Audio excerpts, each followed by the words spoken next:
On the 29th of June, voters in the Ikaroa Rawhiti will select a replacement for their former MP, the Honourable Parikura Horomia, who passed away last month. 4 candidates have been named to contest the seat, and they join me now. They are Ngā Rongo Whakaata Raihania from the Maori Party, Marama Davidson from the Greens, Te Hamua Nikora from the Mana Party, and Meka Whaitiri from Labour. Nau mai koutou katoa. Let's begin with each of your introductions. Why should the people of Ikaroa Rawhiti vote for you, Ngā? Kia ora mihi. Tuatahi rā me mihi kia kuhoa e tū mai e noho mai rā te taha ia. Kei te mihi hoki kia te whānau horomia i tēnei wā. Tuku mihi, tuku aroha kia rātou. I'm Ngā Raihania, Ngā Rongo Whakaata Raihania, from the Tai Rawhiti, from Kahungunu, Rongo Mai Wahine, Rākai Pāka, and very proud to be so. I stood in 2011 on a banner of kotahitanga, and also about listening to our people going forward. I came a credible second in the last election, I like to think, to a very, very good man. I'm all about families. I'm all about ensuring that our kids and our parents keep together as a unit. And I'd like to be able to have the opportunity to ensure that our families are first in this Aotearoa of ours. Kia ora. That's me. Marama. Kia ora. I'm really happy for our whānau voters that we've got a stunning candidate choice here, because I really appreciate what we're all bringing.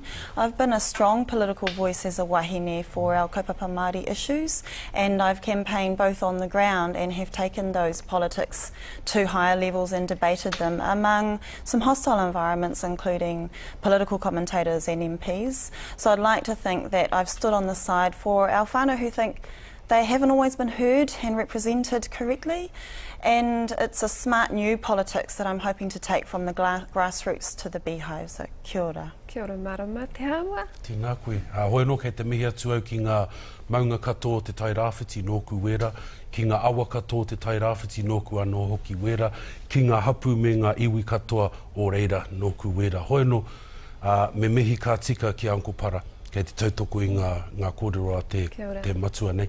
I guess I'm the everyday person. I'm your average, normal guy. I grew up in Gisborne. I grew up in Ruatoria. I know what it's like to be at the coalface of Te Ikaroa Rawhiti. That's where I'm living at the moment, right on the coalface. I'm hoping to bring a voice from the street and from the pā and from the farm. Koina. Kia ora. E Meka. Tēnā koutou. I'm Meka Whaitiri, and I'm here to stand to retain Parikura's seat. He left a huge legacy and a clear pathway forward. This campaign is about our whānau.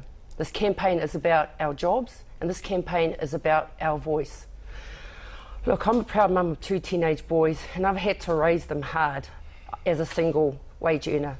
There are many of our whānau out there struggling, and I want to do something about it.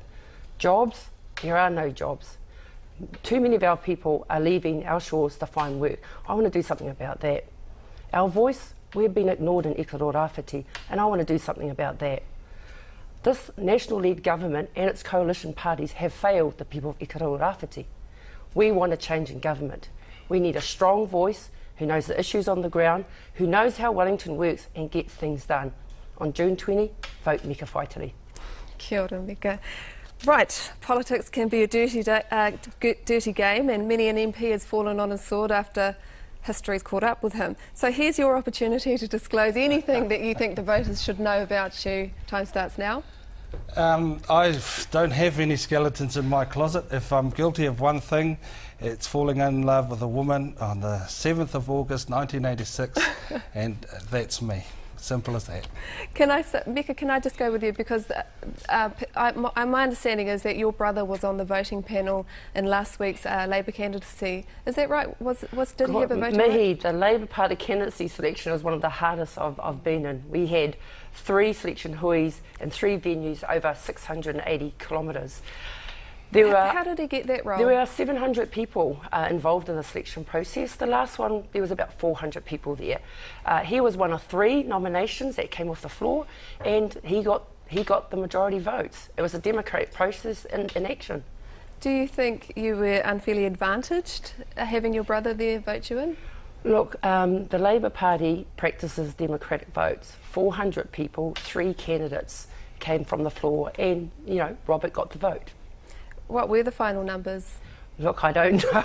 I don't know. I had too much to do concentrating on the speeches, me. Okay, now, how do you successfully sell a party that's so closely aligned with the national government? This is a government who has allowed unemployment in the Hawke's Bay and Gisborne to reach 8.4%, who has failed to fix the railway line between Napier and Gisborne, who introduced a law which disallows the people of the East Coast to protest on the sea.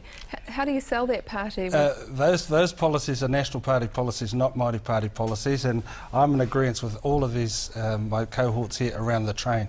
We all want that train back, and I think I've got a pretty good idea of how we can achieve that going forward. We are not national, and we're being tagged with that but you're every sitting single inside of day. a coalition. Yes, and we've done that because our members, the people that voted for us, told us to do that. We were listening to our people to do that so that we can get the gains. Now, it might be a totally different game in 2014. I hope we are able to be in the same position to work with our other colleagues. At the moment, you've got to deal with the cards that you've been dealt. One of the other issues for the Māori Party is the leadership, and in particular the male leadership role.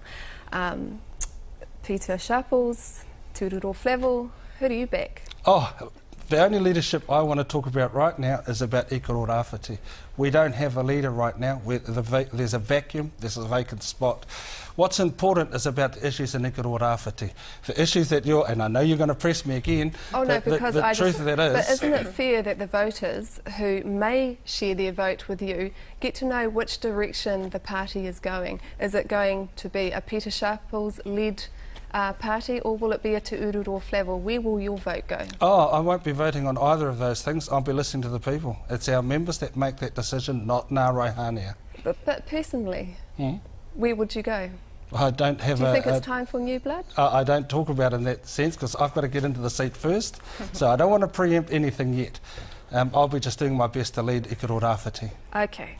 Te Hamua, you were diagnosed with a cancer which required an operation a while back. There were fundraising events that contributed to covering the cost of the surgery. How much was raised? So I needed $60,000. We raised between 30 and 40. At that stage, the Auckland District Health Board let me know that they were going to fund it. So that money was pretty much given straight back into the communities from whence it came. An amount of money was fundraised in Gisborne. At Toi Haukura, the art school, they had an art auction that evening, and I think 20 grand was pledged and about 12 turned up. They wouldn't let me give that money back. They said, e hara te koha I te mea whakahoki, ki te pēnā koe, kua tāmia tō mātou mana. So the party has told our producers around $30,000 to $40,000 was raised. You were one of the key people in Movember. $12,000 went to that, which is the Cancer Society or a number of charities. There was $700 in Rotorua that was raised that went to a baby with cancer, but there still leaves around $20,000, which the party has explained that you did receive as a koha. Do you think now, looking back, that that was the right decision? Yes. Why is that? My whānau gave it to me. So we have to think of this in not so much a money way, but in a Maori way. I homai tētahi koha, e tōku iwi. They went out of their way to come together. Do you think the people that actually individually donated, though, thought that the money was going to go into your pocket? I know that for a fact. I've spoken to just about every single one of them in the last 3 years, and yes. Ka pai. Marama, there are blogs that claim that you may not have been a greenie through and through. Have you ever represented another political party? Never. I've always been a supporter of the kaupapa, actually, and as a strong advocate for our people and our responsibilities to protect papatuanuku and to ensure our whānau have a fair deal, I have made sure that I show up to any kaupapa that elevate that. That has sometimes included mana, sometimes Labour, and definitely the Greens. You're a very competent social media user. You're one of the finest. At the moment, there seems to be like a little online stoush going on between the Mana Party and the Green Party. Is that kind of a campaign tactic you'd support? I just had a talk with Te Hamua in the green room to congratulate him. I really admire the work that he's doing to mobilise our rangatahi. I hope they do get out and vote. and I hope they get out and vote for who they think represents them the best. But social media is fantastic, and it's awesome to see Te Hamua mobilising that. And do you think that, because we know that the biggest group of voters here are the younger population, do you think they're there on online? That is one huge tool that we know our young Māori are savvy. They're social media savvy, they have it accessible at all times. I think it's a really essential avenue in this campaign for all of us to be utilising.